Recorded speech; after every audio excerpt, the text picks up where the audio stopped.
आम के बगीचे में एक चारपाई पर पूरा ससुराल। माया और विवेक अपने आम के बाग में चारपाई पर बैठकर बातें कर रहे हैं। विवेक जी जरा देखिए तो सही, इस बार तो पेड़ों की डालियां भी से झुकने लगी हैं। इतने अच्छे और इतने ज्यादा आम मैंने पिछले कई सालों में नहीं देखे। सच कहूँ तो इन्हें देखकर मेरा कलेजा ठंडा हो गया है। हाँ माया, तुम ठीक कह रही हो। पसीने से सींचा है हमने इन पेड़ों को। हमारी सारी जमा पूंजी, हमारा सारा वक्त बस इन्हीं बागों की सेवा में बीता है। इस बार की फसल देखकर लगता है कि ऊपर वाले ने हमारी सुन ली है। मुझे तो बस एक ही चिंता खाए जा रही है कि शिप्रा की शादी के लिए जो हमने साहूकार से कर्ज लिया था वो कैसे उतरेगा। पर अब इन पेड़ों को देखकर मुझे पूरा विश्वास है कि इस बार सारा कर्ज भी उतर जाएगा और हमारे साल भर की रोटी का इंतजाम भी ठाट से हो जाएगा। फिक्र मत करो माया, भगवान ने चाहा तो सब ठीक हो जाएगा। तभी पेड़ों के झुरमुट से धीरज बाहर आता है और मुस्कुराते हुए अपने माता पिता के पास आता है। माँ, पिताजी, मैंने उस तरफ के भी सारे पेड़ देख लिए हैं। बागीचे के पिछले हिस्से की सफाई भी पूरी कर दी है और वहाँ भी आम की पैदावार कमाल की है। इस बार की फसल पिछले 5 सालों का रिकॉर्ड तोड़ देगी। जीते रहो मेरे लाल, तेरी मेहनत ही है जो आज ये बाग मुस्कुरा रहा है। तूने सुबह से कुछ खाया भी नहीं होगा। चल अब बहुत काम हो गया, भूख भी लगी होगी। चांदनी ने घर पर खाना बना दिया होगा। चलो घर चलते हैं।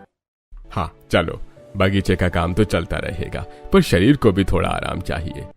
माया, विवेक और धीरज घर की ओर जा रहे हैं। रास्ते में मिट्टी की कच्ची सड़क है जिसके दोनों तरफ दूसरे लोगों के भी बाग हैं। रास्ते में उन्हें गांव की 2 औरतें विमला और शांति मिलती हैं जो अपने सिर पर घास का गट्ठा लिए आ रही हैं। वो लोग रुककर आपस में बात करने लगते हैं। अरे भाई विवेक, बड़े खुश नजर आ रहे हो। सीधा अपने आम के बागों से ही आ रहे हो क्या? सुना है इस बार तुम्हारे बागों में तो जैसे आमों की बाढ़ आ गई है। पूरे गांव में तुम्हारे ही बाग की चर्चा है। हाँ विमला बहन, मालिक की कृपा है। इस बार फसल वाकई बहुत अच्छी है। तुम लोगों के बागों का क्या हाल है? इस बार तो पूरे गांव पर ही करम हुआ है। सबके बागों में अच्छी फलगी आई है। पर विवेक भाई, तुम्हारी नई बहू कहाँ है? उसे साथ क्यों नहीं लाए? अभी तो उसे आए हुए 3-4 महीने ही हुए हैं ना। बेचारी घर में अकेली क्या करती होगी? अभी नई है ना शांति, शहर के माहौल से है। उसे अभी इन खेतों की धूल और धूप की आदत नहीं है, इसीलिए हम उसे अभी बगीचे में नहीं लाए। अभी थोड़ा और घुल मिल जाए फिर उसे भी सैर कराएंगे। यह तो अच्छी बात है, पर विवेक भाई जरा संभल कर रहना। सुना है इस बार गांव में चोरों का बड़ा आतंक है। पिछली बार से भी ज्यादा चोरियां हो रही हैं। रात के अंधेरे में कब कौन बाग साफ कर जाए पता ही नहीं चलता। लोग कह रहे हैं कि इस बार चोरों ने पूरा गिरोह बना लिया है। चोरों की बात सुनकर तो मन थोड़ा घबरा जाता है विमला बहन। हम गरीबों की साल भर की मेहनत होती है ये। अगर कोई चोरी कर ले तो हमारे पास बचेगा ही क्या? पर देखते हैं, ईश्वर सब ठीक करेगा। पता नहीं कौन लोग हैं ये जो दूसरों के पेट पर लात मारते हैं। अपनी रखवाली खुद ही करनी होगी भाई, किसी और के भरोसे मत रहना। बातें करते हुए सभी अपने अपने घर आ जाते हैं। घर पहुंचते ही चांदनी सबको पानी देती है। उसने सबके लिए स्वादिष्ट खाना तैयार कर रखा है। घर के आंगन में सब लोग दरी बिछाकर बैठते हैं और चांदनी सबको थाली परोसती है। सभी लोग खाना खाते हैं। तभी विवेक कहता है, वाह बहू, खाना तो तुमने बहुत ही स्वादिष्ट बनाया है। वही मजा आ गया खाकर। पिताजी, मैं सोच रही थी कि कल से मैं भी आपके साथ खेत चलूंगी। घर में अकेले मन नहीं लगता और मुझे भी बगीचा देखना है।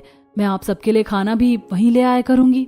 जरूर चलना बेटा, क्यों नहीं। वहाँ आम के पेड़ के नीचे चारपाई पर बैठकर खाना खाने का मजा ही कुछ और है। ठंडी हवा और चिड़ियों की चहचहाहट के बीच खाना अमृत जैसा लगता है। कल तुम भी हमारे साथ चलना। हाँ चांदनी बहू, तू चलेगी तो मेरा भी मन लगा रहेगा। अगली सुबह चांदनी तैयार होकर खाने का डिब्बा लिए सबके साथ बगीचे में पहुंचती है। जैसे वो बगीचे में कदम रखती है वो मंत्रमुग्ध हो जाती है। ऊंचे ऊंचे पेड़ और उन पर लदे फल देखकर उसकी आंखें फटी की फटी रह जाती हैं। वो ताजी हवा में चारों तरफ दौड़कर बाग को देखने लगती है और कहती है, वाह माँ जी, ये तो स्वर्ग जैसा लग रहा है। इतनी ठंडी हवा और इतनी शांति। मैंने कभी सोचा भी नहीं था कि हमारा बगीचा इतना बड़ा और सुंदर होगा। देखिए ना, ये आम कितने प्यारे लग रहे हैं। हाँ बहू, आओ इस चारपाई पर आकर बैठ जाओ। नहीं माँ जी, अभी नहीं बैठूंगी। मुझे थोड़ा और घूमना है। मैं जरा देख तो लूं कि कौन कौन से पेड़ हैं। चांदनी बगीचे में इधर उधर घूमती है। 1-2 कच्चे आम तोड़कर उन्हें चखती है और खटास के कारण अपना मुंह सिकोड़ती है। धीरज उसे देख रहा है और मन ही मन खुश हो रहा है। करीब 1 घंटे तक घूमने के बाद चांदनी हांफने लगती है और फिर वो धीरज के साथ वापस चारपाई की ओर आती है। वहां माया और विवेक पहले से ही बैठे हैं। ये देखकर चांदनी धीरज से कहती है, धीरज, मैं तो बहुत थक गई हूँ, पैर दुखने लगे हैं, पर अब मैं कहाँ बैठूं? चारपाई पर तो माँ जी और पिताजी बैठे हैं। अरे तो क्या हुआ चांदनी, चलो हम उस पेड़ के नीचे जमीन पर बैठ जाते हैं, वहां भी बहुत अच्छी छांव है। नहीं, मुझे जमीन पर बैठने की आदत नहीं है, वहाँ चींटियां और कीड़े भी हो सकते हैं। मैं खड़ी ही रह लूंगी, कोई बात नहीं, बस थोड़ी देर की ही तो बात है। ऐसा कहकर चांदनी इधर उधर टहलने लगती है। फिर थोड़ी देर बाद शाम होने पर वो सब घर वापस लौटने लगते हैं। घर लौटते वक्त रास्ते में उन्हें गांव के लोगों की भीड़ दिखती है। हरिया सभी को कुछ बता रहा था। तभी हरिया विवेक को देखकर आवाज देते हुए कहता है, अरे विवेक काका, आपने सुना? पास वाले गांव के 3 बागों में कल रात भयंकर चोरी हुई है। चोरों ने सिर्फ आम नहीं तोड़े बल्कि पेड़ों की टहनियां तक काट दी। वो लोग हथियारों के साथ आते हैं। अरे क्या कह रहे हो हरिया, क्या पुलिस को खबर नहीं दी? अरे पुलिस क्या करेगी काका, जब तक वो आते हैं चोर गायब हो जाते हैं। ये चोर हमारे जैसे गरीबों के पेट पर लात मार रहे हैं। अगर ऐसा ही चला तो इस साल भी हमारी सारी कमाई उनके पास चली जाएगी। आप भी अपने खेत का ख्याल रखिएगा, नहीं तो बहुत पछताना पड़ेगा। हे भगवान, अब क्या होगा? विवेक जी, मुझे तो बहुत डर लग रहा है। अगर हमारे बाग में भी ऐसा कुछ हुआ तो हम तो बर्बाद हो जाएंगे। शांत रहो माया, घर चलो, वहां बैठकर बात करते हैं। घर के आंगन में सब लोग बैठकर चोरी के बारे में बात कर रहे थे। तभी साहूकार वहां आता है और कहता है, अरे भाई राम, विवेक भाई, राम राम। सुना है फसल बहुत अच्छी हुई है। बस याद दिलाने आया था कि शिप्रा की शादी का जो कर्ज है उसकी किश्त इस बार हर हाल में चुकानी है। अब बहाना नहीं चलेगा। राम राम साहूकार जी, आप बेफिक्र रहिए। जैसे ही आम पकेंगे और बेचेंगे आपका सारा पैसा सूद समेत लौटा दूंगा। बस थोड़ा सा सब्र रखिए। हाँ ठीक है, अब तुम्हारी बात पर यकीन कर रहा हूं, पर याद रखना अगर पैसा नहीं मिला तो ये बाग मेरे नाम हो जाएंगे। ठीक है, अभी चलता हूं। साहूकार के जाने के बाद माया रोने लगती है। विवेक उसे दिलासा देता है। सभी लोग जैसे तैसे सो जाते हैं। अगली सुबह सभी तैयार होकर अपने आम के बागों में पहुंचते हैं तो देखते हैं कि कुछ पेड़ों के नीचे कच्चे आम टूटे पड़े हैं और जमीन पर किसी के पैरों के निशान हैं। यह देखकर विवेक कहता है, माया, अरे देखो, किसी ने यहाँ आने की कोशिश की है। ये देखो, ये आम अभी बहुत छोटे हैं, कच्चे हैं, फिर भी किसी ने इन्हें तोड़कर यहाँ फेंक दिया। ये जरूर उन चोरों का काम है जो टोह लेने आए थे। पिताजी, ये तो हद हो गई। हमारे ही घर में चोर सेंध लगा रहे हैं, हमें कुछ करना होगा। अब फैसला हो चुका है, हम घर नहीं जाएंगे। आज से हम पूरा डेरा यहीं बगीचे में डलेगा। हम यहीं सोएंगे, यहीं जागेंगे और अपने बाग की रखवाली करेंगे। हाँ विवेक जी, मैं भी आपके साथ हूँ। हम अपनी मेहनत को चोरों के हाथ नहीं लगने देंगे। ठीक है पिताजी, मैं घर जाकर सामान और बिस्तर की गठरी ले आता हूँ। आज से यही हमारा घर है। रुक बेटा, हम सभी तेरे साथ चलते हैं और अपना सामान लेकर 2 घंटे में वापस यहीं आ जाएंगे। बेटा तुम लोग सामान लेकर आओ और मैं इस चारपाई को हटाकर पड़ोस के गांव से एक बड़ी चारपाई खरीद कर ले आता हूँ, ताकि हम सभी उस चारपाई पर आराम से एक ही जगह सो सके। लेकिन पिताजी, आपको ये चारपाई हटाने की क्या जरूरत है? हम लोग अलग अलग चारपाइयों पर भी तो सो सकते हैं और बाग में सबके लिए अलग अलग चारपाइयां भी तो रख सकते हैं। हाँ बहू, हम अलग अलग चारपाइयां रख तो सकते हैं, लेकिन चोरों का कोई भरोसा नहीं है। अगर हम अलग अलग सोए तो वो हमें आसानी से नुकसान पहुंचा सकता है, और अगर हम एक ही चारपाई पर सोए तो वो हमें नुकसान नहीं पहुंचा पाएगा। इसलिए हम सब जब तक इस खेत की रखवाली करेंगे तब तक फल पक नहीं जाते और बिक नहीं जाते। ये सुनकर चांदनी मन ही मन सोचती है, हे भगवान, इसका मतलब है कि आम के बगीचे में एक ही चारपाई पर मेरा पूरा ससुराल बसेगा। अब सभी लोग अपने घर जाते हैं और गठरियों में अपना अपना सामान पैक करके वापस अपने बाग की तरफ निकल पड़ते हैं। रास्ते में मोहल्ले के लोग उन्हें देखकर कहते हैं, अरे पूरा परिवार लश्कर लेकर कहाँ जा रहा है माया? बगीचे की रखवाली करने विमला बहन। चोरों का डर है, इसीलिए अब वहीं डेरा डालेंगे जब तक फसल घर ना आ जाए। ये तो बड़ा अच्छा है, कम से कम सब साथ तो रहोगे। बातें करने के बाद सभी लोग बगीचे पहुंचते हैं। तब तक विवेक ने आम के बाग में एक बड़ी सी चारपाई रख दी थी। वो फिर सभी मिलकर पलंग के नीचे अपनी बड़ी चारपाई के नीचे अपना सारा सामान जमा देते हैं। चांदनी ये सब देखकर बहुत असहज महसूस कर रही है। वो धीरज से कहती है, धीरज, ये क्या मजाक है? हम सब एक ही चारपाई पर कैसे सोएंगे? पूरा ससुराल एक ही चारपाई पर? ये सुनने में भी कितना अजीब लगता है। अगर चोर आ रहे हैं तो पुलिस को बुलाओ ना, ये क्या तरीका है? चांदनी, यहाँ पुलिस कुछ नहीं करती। पिताजी जो कह रहे हैं वो सही है। हमें एकजुट होकर रहना होगा। बस कुछ दिनों की तो बात है, थोड़ा एडजस्ट कर लो। ऐसे ही रात का समय हो जाता है। विवेक चारपाई पर कथरियां और पुरानी चादरें बिछा देता है। बगीचे में सन्नाटा है, बस झिंगरों की आवाज आ रही है। चांदनी का मन घबरा रहा है। विवेक कहता है। अरे चलो बच्चों सो जाओ। चांदनी बेटा तुम बीच में सो जाओ, माया तुम्हारे पास रहेगी, धीरज और मैं बाहर की तरफ रहेंगे ताकि हम नजर रख सकें। हे भगवान, ये कहाँ फंसा दिया मुझे, ना प्राइवेसी है ना आराम, बस ये मच्छर और ये अंधेरा। पता नहीं कैसे बीतेगी ये रात। सब लोग सोने की कोशिश करते हैं। करीब आधी रात बीत जाती है। अचानक चांदनी के पैर पर कोई चीज रेंगती है। वो चीख कर खड़ी हो जाती है। कीड़ा कीड़ा, माँ जी मेरे ऊपर कुछ चढ़ा है, बचाओ। अरे चुप हो जा बेटा, चिल्ला मत वरना चोरों को पता चल जाएगा हम यहाँ हैं। बगीचे में तो कीड़े मकोड़े होते ही रहते हैं, इसमें इतना शोर मचाने की क्या बात है। सो जाओ चुपचाप। मैं कैसे सोऊं माँ जी, मुझे बहुत डर लग रहा है। अरे डरो मत बेटा, ये हम सब साथ में हैं। बस आंखें बंद करो, सोने की कोशिश करो। जैसे तैसे रात कट जाती है और सुबह हो जाती है। विवेक और धीरज सुबह सुबह ही उठकर बगीचे के चक्कर लगाने निकल गए हैं। चारों तरफ ओस की बूंदें फैली हुई हैं और हर खेतों का नजारा बहुत ही खूबसूरत लग रहा है। विवेक और धीरज थोड़ी देर घूमने के बाद वापस लौट आते हैं और विवेक वापस आकर चारपाई पर लेट जाता है और फिर धीरज से कहता है। धीरज बेटा, मैंने देखा है कि बगीचे के उत्तर की तरफ कुछ जंगली घास बढ़ गई है। जब तक मैं वहां की सफाई करता हूं तुम जरा बगीचे की मेड़ चेक कर लो। और चांदी बेटा, तुम अब सूरज सिर पर आ रहा है, दीपक के खाने की तैयारी कर लो। हम लोग काम निपटा कर आते हैं, तब तक तुम चूल्हा सुलगा लो। ठीक है पिताजी, मैं अभी आता हूँ। चांदनी तुम खाना बनाकर रखना, वैसे भूख भी लग रही है। ऐसा कहकर विवेक और धीरज अपने अपने काम पर निकल जाते हैं। माया भी बगीचे के दूसरे कोने में सूखी लकड़ियां बीनने चली जाती है। चांदनी अकेली रह जाती है। वो आसपास से ईंट इकट्ठा करके एक चूल्हा बनाती है और चूल्हा जलाकर खाना बनाना शुरू करती है। लेकिन धुएं से परेशान चांदनी अपने आप से कहती है, उफ, ये धुआं, मेरी तो आंखें ही नहीं खुल रही हैं। हे भगवान, ये कैसी मुसीबत है। कहाँ मैं किचन में आराम से खाना बनाती थी और कहाँ यहाँ धूल और धुएं के बीच फंसी हूँ। ये लकड़ियां भी गीली हैं, जलने का नाम ही नहीं ले रही हैं। चांदनी बार बार फूंक मारती है जिससे उसकी पूरी हथेली और चेहरे पर राख लग जाती है। तभी तेज हवा चलती है और आसपास की धूल उड़कर उनके चूल्हे और बर्तनों में गिरने लगती है।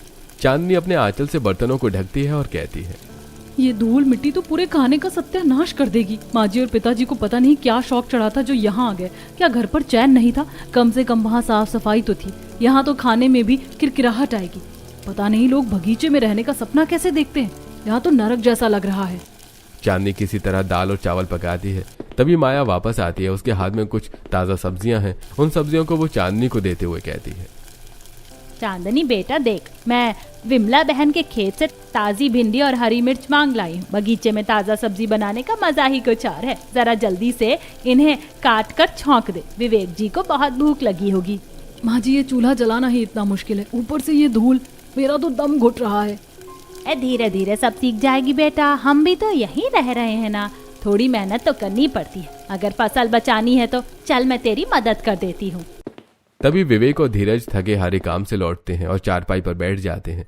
थोड़ी देर में चांदनी सबको खाना परोसती है। सभी लोग चारपाई पर बैठकर खाना खाते हैं। खाना खाने के बाद विवेक चारपाई पर ही पसर जाता है। तभी चांदनी धीरे से धीरज के पास आती है और कहती है, धीरज, मुझे बहुत थकान हो रही है और धूप भी तेज है, मैं कहाँ आराम करूँ?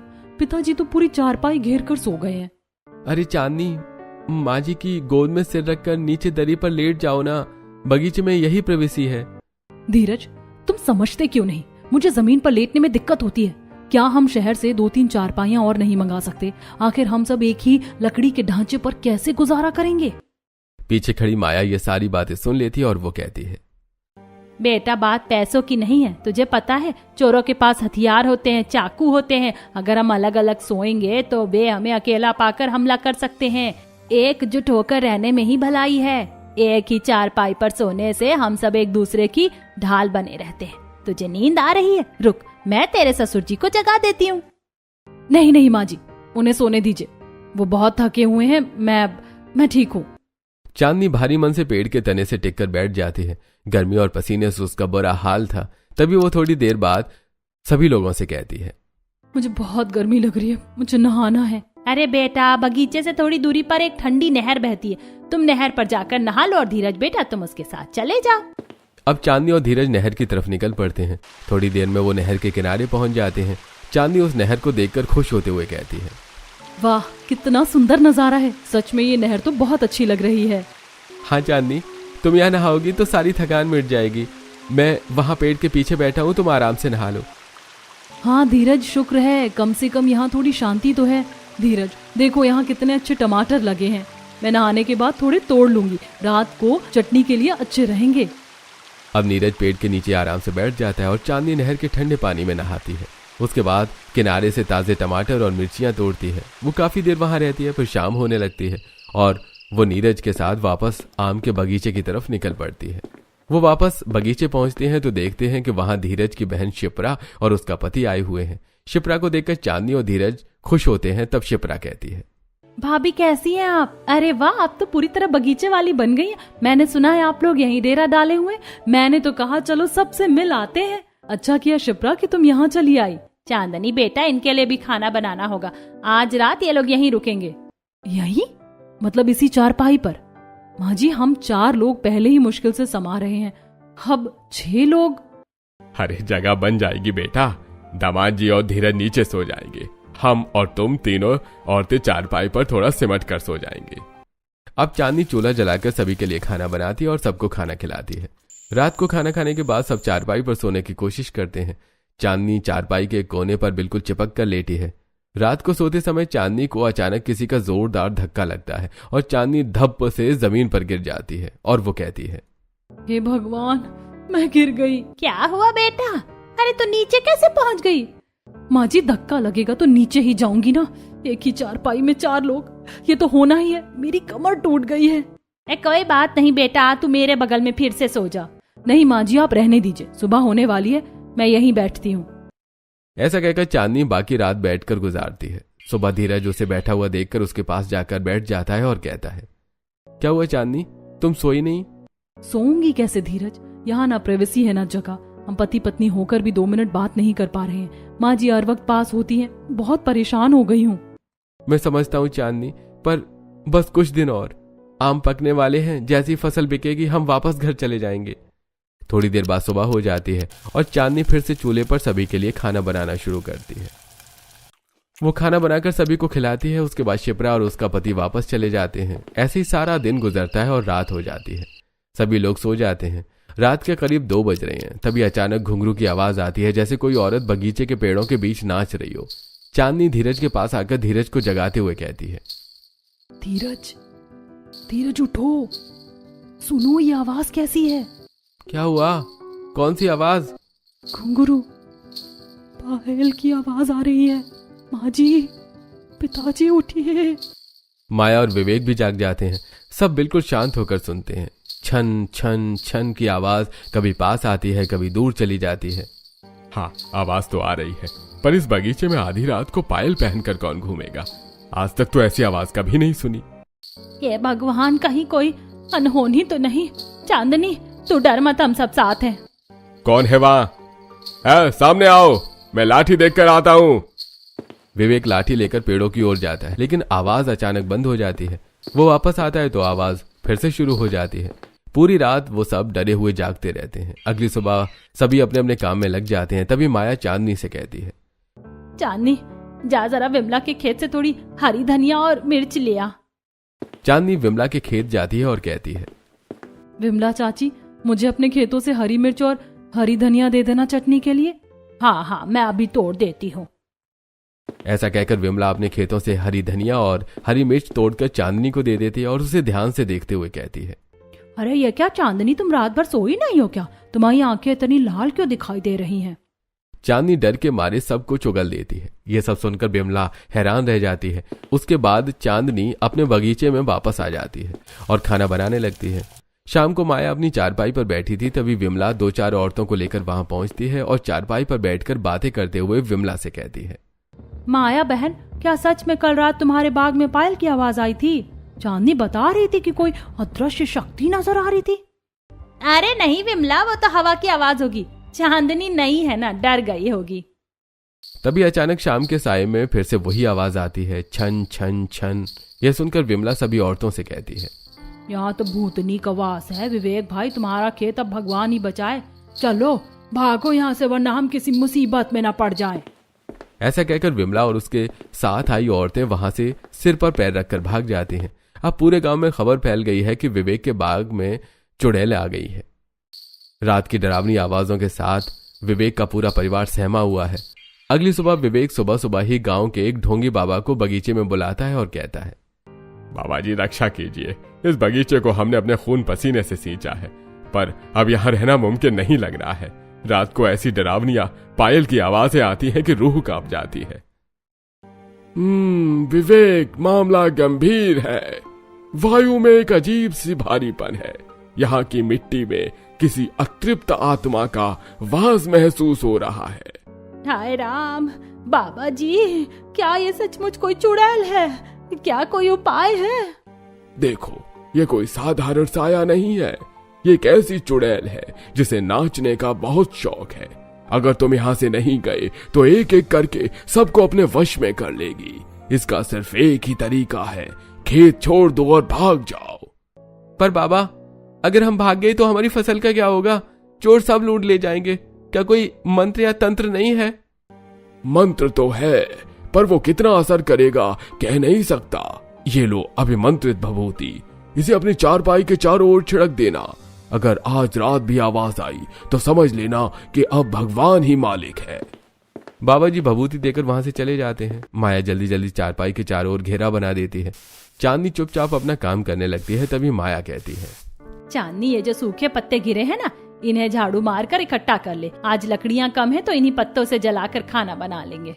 माँ जी, इतनी तेज धूप है और ये पत्ते, ये तो जलते ही राख हो जाते। मुझे बहुत गर्मी लग रही है। क्या हम आज का खाना घर जाकर नहीं बना सकते?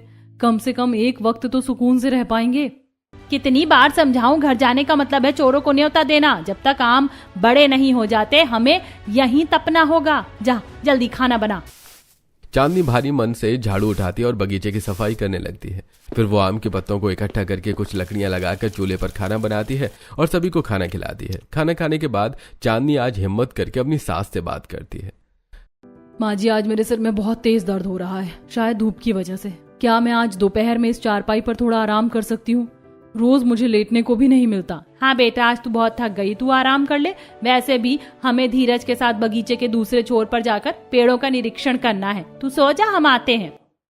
माया और विवेक चले जाते हैं। चांदनी चारपाई पर लेटती है पर उसे नींद आ जाती है और वो सो जाती है। शाम हो जाती है। चांदनी फिर से उठती है और खाना बनाती है। सभी लोगों को खाना खिलाती है और रात को सभी सो जाते हैं। रात के 2 बज रहे हैं। अचानक छन छन छन छन पायल की आवाज गूंज उठती है। विवेक कहता है, भभूति ने भी काम नहीं किया। अरे वो देखो, आवाज पेड़ों के पीछे से आ रही है। हे भगवान, ये तो और तेज हो गई है। अब तो हमें यहाँ से जाना ही होगा। विवेक जी, मुझे आम नहीं चाहिए, मुझे अपना परिवार चाहिए। चलो यहाँ से। माँ, पिताजी, चलिए सामान समेटिए, जा रहे तो जा रहे हैं। हम कल सुबह ही घर लौट जाएंगे। अगले दिन सुबह सब लोग भारी मन से अपनी गठरियां बांधने लगते हैं। विवेक के चेहरे पर उदासी है कि उसकी साल भर की मेहनत अब चोरों के हवाले होगी। चांदनी अपना सामान समेटते हुए थोड़ा मुस्कुरा रही है। तभी पड़ोस के खेत वाली विमला वहां आती है और कहती है, क्या हुआ विवेक भाई, बोरिया बिस्तर क्यों बांध लिया? घर वापस जाने का इरादा है क्या? क्या करे विमला बहन, इस बगीचे में भूतनी का वास है। अब और यहाँ रुकना जान जोखिम में डालना है। हम वापस जा रहे हैं घर पर। मैं आम के चक्कर में अपने परिवार की जान नहीं गंवा सकता। हाँ भाई, सही कह रहे। पूरे गांव में चर्चा है कि तुम्हारे खेत में चुड़ैल नाचती है। अब तो कोई चोर भी इधर आने से डरेगा। बातें करने के बाद विमला चली जाती है और वो सभी अपनी अपनी गठरियां उठाकर अपने घर की तरफ जाने लगते हैं। जैसे ही वो लोग बगीचे से बाहर निकलते हैं, विवेक रुक जाता है और दुखी होकर पेड़ों को देखता है। तभी चांदनी कहती है, पिताजी, माँ जी, आप लोग इतना दुखी क्यों हो रहे? कोई चोरी नहीं होगी। मैं आपसे वादा करती हूँ, आप लोग बेफिक्र होकर घर चलिए। तो ये कैसे कह सकती है चांदनी? हम तो घर जा रहे हैं, पीछे से चोर सब साफ कर देंगे।